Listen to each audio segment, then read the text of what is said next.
Hi, this is Anandam and welcome to the DDWay Chemistry. To understand how do the physical and chemical properties of anything or any substance happen, we need to focus on one aspect, that is molecule. Welcome to the DDWay, that is deep and different way. Let's start a journey of molecules with their formation. That is, you guessed it, chemical bonding. To understand the reasons of chemical bonding or how does the chemical bond happen, we need to understand what is actually a chemical bond. This is our question. What is a chemical bond? It's a lasting force of attraction between ions, atoms, or molecules to enable the formation of chemical compounds. It is the reason of the physical and chemical properties or internal structure of everything we see. But to analyze anything or the chemical bond, we need to have a clear picture of how does a chemical bond look like. So for that, we have chemical bonding models. A chemical bonding model is a theoretical model to explain the bonding structures, molecular geometry, the physical chemical properties, or even reactivity. In this classification of these theoretical models, we have some theories which are dependent on perspective.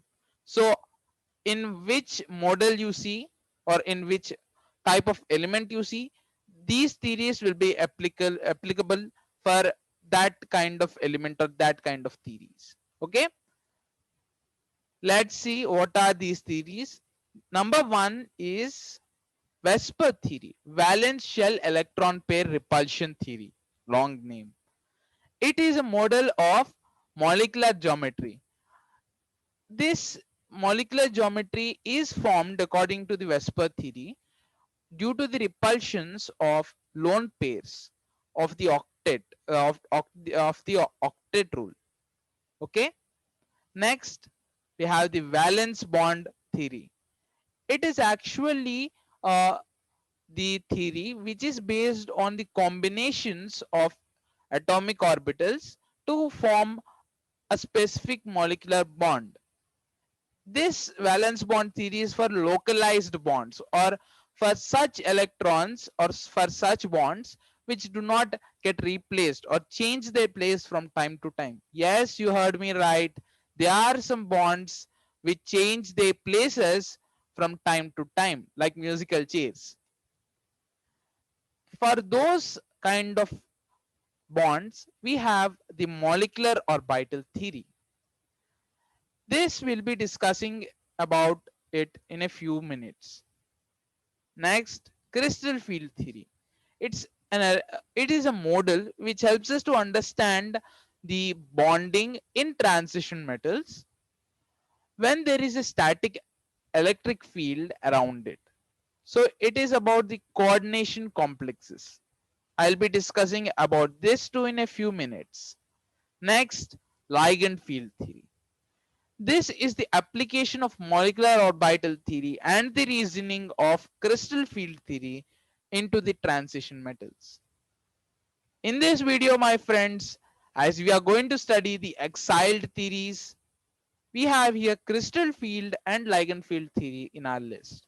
But to understand them, we need to understand the molecular orbital theory. Let's start.